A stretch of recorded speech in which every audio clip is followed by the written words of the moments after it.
But top stories coming in from Jammu and Kashmir, where prolonged encounters with terrorists, the growing threat of radicalization, the killing of civilians and an increase in cross-border infiltration. These were the issues discussed at a high-level meeting that was chaired by the Home Minister Amit Shah in Jammu and Kashmir's Srinagar today.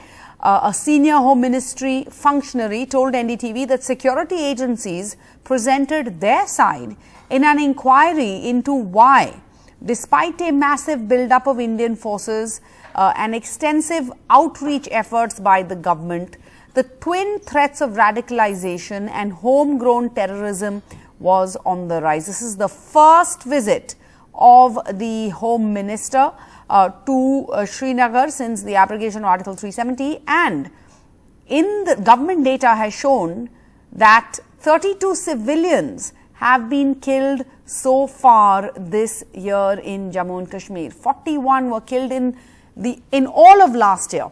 Furthermore, in the first 9 months of the year, there have been 63 cases of terrorist-initiated encounters and 28 instances of atrocities committed by terrorists that have been registered.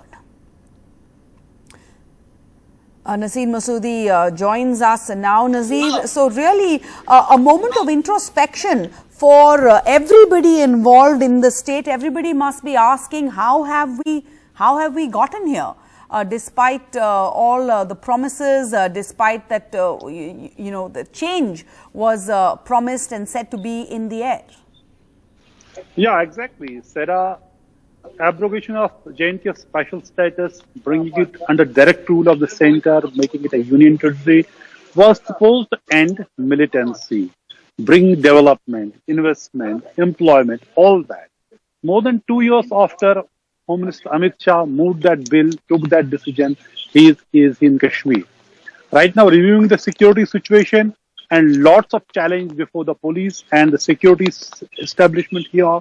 His visit is coming when we see spate of targeted attack, when we see civilian, migrant laborers, minority members being targeted in an attempt to drive them out, when we see armies engaged in one of the longest counter-militancy operations in Poonch, the area, the region which was free from militancy since 2003. 18 years later, we see resurgence of militancy in Pir Panjal region.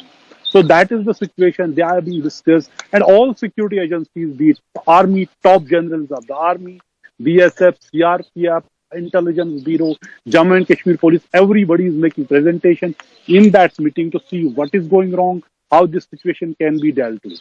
For example, in Poonch encounter, it is going for last 13 days, and how militants could make, set up their underground hideout, and they could, engage army for so long, inflict casualties, and for last 13 days, despite suffering 9 casualties, including 2 officers in this encounter, no militant has been killed so far.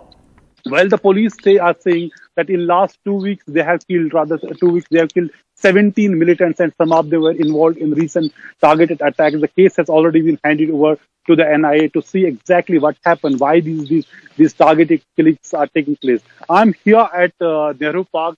Beyond this area, this has been completely sealed off by the security forces. No one is being allowed to move beyond this point. Heavy security presence is there, and look at this. This area has been barricaded completely. But who is actually suffering? Who is facing the brunt of these security restrictions? Are these shikarawalas? Look at these empty shikaras, though there is snowfall and the rains in Kashmir. Yet, since morning, they have not got any tourists because the whole area has been sealed off. Let me talk to some of. आपको कुछ मिला? आज मिला कुछ? Customer मिला कोई? कोई नहीं. कुछ कमाई हुई आज दिन को? हाँ? 1 रुपया भी नहीं कमाया. क्या हो रहा है? क्या अब तो 2-3 दिन ऐसे रहना या? हाँ? क्या करेंगे देखेंगे. हाँ. तो बिल्कुल कोई यहाँ नहीं आया. So Sarah, हाँ? अच्छा, किसी को छोड़ते ही नहीं तो. So that is the condition of, हाँ? अच्छा, lake, पूरा lake is so. The condition of these shikarawalas, since morning they are saying they have not got a single customer because whole area has been sealed off. The tourists who are here, they have gone back. They may be enjoying the snowfall in Gulmarg, which has received a good amount of snowfall. But with this snow, we have seen farmers are the big sufferers. You know, there has been huge loss to apple orchards, and standing crop has been damaged.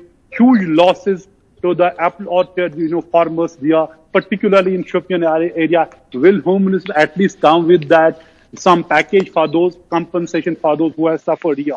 Politically speaking, that opposition parties have been saying that all the projects the government is saying they are inaugurating have been the old projects. We have seen Mehbooba Mufti's tweets, and she's actually targeting the government that nothing has happened here.